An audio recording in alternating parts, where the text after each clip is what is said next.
The envelope was already open. It was sitting on the kitchen counter when I came downstairs that morning. My name was on the front. My handwriting wasn't on it, theirs was. Someone had written return, handled in the corner, and set it back down like it was nothing. I picked it up. Inside was a thank you card from the florist. It thanked my parents by name for their generous payment and clear vision for the event. I had paid that invoice. Entirely. 6 weeks before the wedding. I put the card back. I went to work. I didn't say anything. That's when I realized something was very wrong. Let me back up a little. I'm not someone who dramatizes things. I work in logistics. I manage timelines, costs, vendors. I'm practical by nature. People who know me would probably describe me as quiet, careful, maybe a little boring. My sister's wedding was in April. She and her fiancé, now husband, are good people. Genuinely good. They were doing everything on a tight budget. I offered to help. I didn't offer to co-plan with my parents. I offered to cover the costs directly, vendor by vendor, so the money went exactly where it was supposed to go. My parents knew this.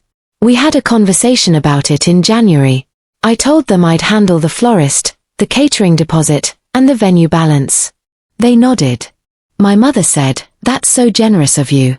My father said nothing, which was normal. I made the payments. I kept every receipt, every confirmation email, every invoice. That's just how I work. Habit. The first thing I noticed was small. Very small. At a family dinner in February, my aunt mentioned how wonderful it was that my parents were covering so much of the wedding. I smiled and changed the subject. I assumed there had been a misunderstanding. Maybe my parents had mentioned helping in a general way and she'd filled in the blanks. The second thing was less easy to dismiss. My mother was on the phone with someone, I think a cousin, and I heard her say, "We wanted to make sure everything was perfect for them. You know how it is. You just do what you have to do." She was talking about the wedding. She wasn't lying outright. But she wasn't correcting anything either. I went back to my email. I looked at the vendor confirmations. Every single one of them listed me as the paying party. The florist confirmation had my card number's last 4 digits. The catering receipt was in my name. The venue had sent me a formal payment acknowledgement. I had documentation. Clear, clean, unambiguous documentation. My sister didn't know any of this was happening. She was busy planning her honeymoon and working double shifts. She trusted all of us. That trust was exactly what my parents were relying on. I thought about saying something. I ran through the conversation in my head. My mother would get tearful. My father would go silent and then come back angrier later. It would become about their feelings.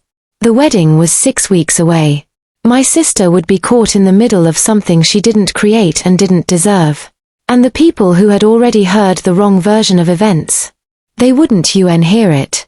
So I stopped reacting. And I started watching. The wedding was beautiful. I want to say that clearly, because this story isn't about the wedding. My sister was happy. Her husband cried when she walked in. The flowers were exactly what she wanted, pale ivory and dusty rose, nothing overdone.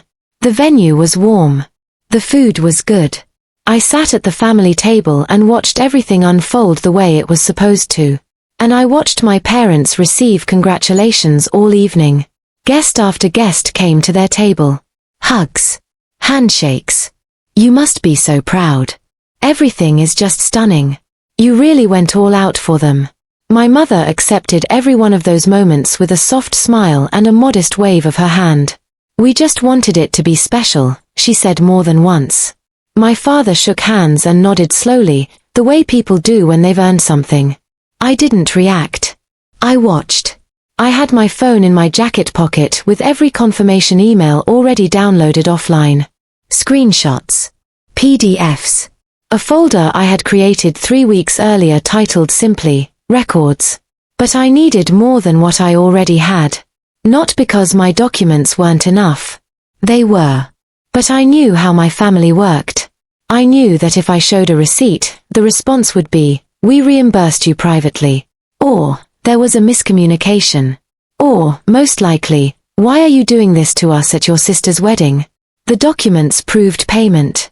I needed something that proved intent. That came 11 days later. My aunt, the same one from the February dinner, hosts a small Easter gathering every year. It's low-key. Maybe 20 people. Extended family, a few family friends. My parents go every year. So do I. I found out, through my cousin, that my mother had been speaking to several relatives in the weeks after the wedding. She had apparently told at least 3 separate people that she and my father had paid for the majority of the wedding out of pocket. She had described specific amounts. She had mentioned the florist. She had mentioned the venue. She had not mentioned me once. My cousin told me this in a text message. Not to cause trouble, she genuinely thought I already knew some version of it. She ended her message with, "Your mom said you helped with some small things but that they handled the big stuff. Just wanted to make sure you were okay with how it was being talked about." I read that message 4 times. Small things. I had paid the florist, $3,100. I had paid the catering deposit, $4,200. I had paid the venue balance, $6,800. I had arranged and paid for the transportation. I had covered the rehearsal dinner costs when the original vendor fell through 10 days before the event. My parents had contributed one item. A guest book. $40 from a craft store. I know because my sister mentioned it in passing and thanked them specifically for it. I didn't respond to my cousin right away. I sat with that text for about an hour. Then I did something that felt completely ordinary at the time but turned out to be the piece that made everything else possible. I called my aunt. Just to confirm the Easter date. Normal conversation. Near the end, I mentioned I was thinking of saying a few words at the gathering, a little toast to family, something brief. She loved the idea. She said she'd make sure there was a moment for it. I hung up. I went back to my folder marked records. I added my cousin's text. I added every vendor confirmation. I added a single-page summary I had typed up myself. Dates, amounts, my name on every transaction. Clean. Organized. Documented. Confronting them would have ruined everything. I want to be honest about something. There was a version of me that wanted to send a group text. Just drop the receipts into the family chat and let everyone read in silence. No explanation. No commentary. Just the numbers and my name at the top of every document. I didn't do that. Not because I was afraid, but because it would have made me look reactive. Emotional. And the moment I looked emotional, the story would shift. It would stop being about what they did and start being about how I responded to it. That's how these things work in families. The person who raises their voice loses the room, even if they're right. I needed the room. So I spent 2 weeks doing very quiet things. The first thing I did was contact each vendor individually. I emailed the florist, the caterer, and the venue coordinator. I explained that I was compiling personal financial records and asked each of them to provide a formal written confirmation of payment, name of the paying party, date, amount, method. All 3 responded within 4 days. All 3 listed me. Full name. No ambiguity. I printed each one. I also saved digital copies to 2 separate cloud accounts and emailed the folder to myself with a clear subject line and date stamp. If anything ever disappeared from one place, it existed in 5 others. The second thing I did was speak to someone outside the family. I have a friend, I'll call her M, who works in family law. Not a close friend, but someone I trust. I didn't ask her to represent me or take any legal action. I just asked her to sit with me for an hour and tell me what I was looking at. She looked at my documents. She asked a few questions. Then she said something I wrote down afterward because I wanted to remember the exact words. You have clean evidence of financial contribution and a clear pattern of misrepresentation to third parties. Whether you pursue anything formal is your choice. But you're not imagining this. I didn't pursue anything formal. That wasn't the goal. The goal was simple. My sister deserved to know the truth about who had paid for her wedding. The family members who had been told a false version of events deserved to hear a correction. And I wanted that correction to come from me, calmly, in a setting where my parents couldn't redirect the conversation before it landed. Easter was 3 days away. I prepared what I was going to say. Not a speech. Not an accusation. Just a short, factual sequence of information delivered in a tone that matched a toast. Warm. Measured.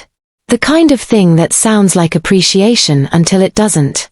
I also made one other decision. I called my sister the evening before Easter. I told her I wanted to share something at the gathering and that it involved the wedding. I didn't tell her everything. I told her enough. I told her to listen carefully when I spoke and that if she had questions afterward, I would answer all of them. She was quiet for a moment. Then she said, "Okay." That was all I needed. I drove to my aunt's house the next morning with a printed copy of the summary page folded in my inside jacket pocket. Not because I planned to hand it out. Just because having it there made me feel steady.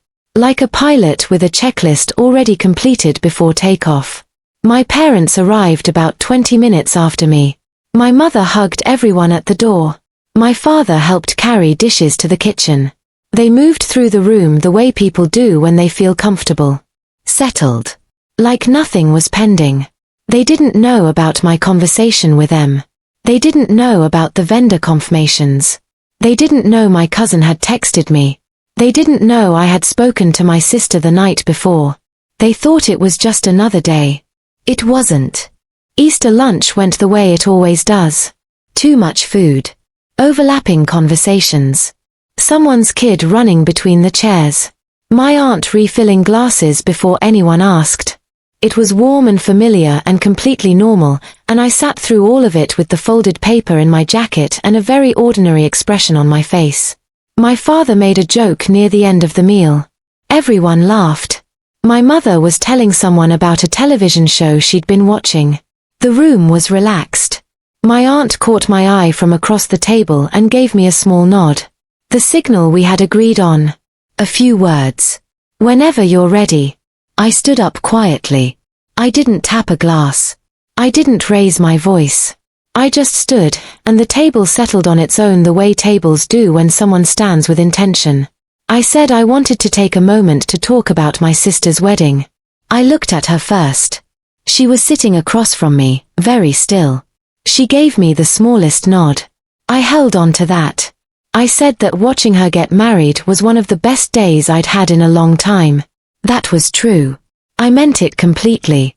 Then I said I wanted to make sure something was on the record. Because I believed the people in that room deserved accurate information. The room shifted. Not dramatically. Just slightly. The way a room does when it senses something real is about to happen. I said that I had paid for the wedding. Not most of it. All of it. The florist. The catering deposit. The venue balance. The transportation. The rehearsal dinner after the original vendor cancelled. I listed each item. I gave the amounts. I did not editorialize. I did not look at my parents while I spoke. I kept my eyes moving slowly around the table. I said that in the weeks following the wedding, a version of events had circulated in the family that did not reflect what had actually happened. I said I wasn't angry about it. I said I was correcting it because my sister deserved to have the truth told in the same rooms where the other version had been told. Then I sat down.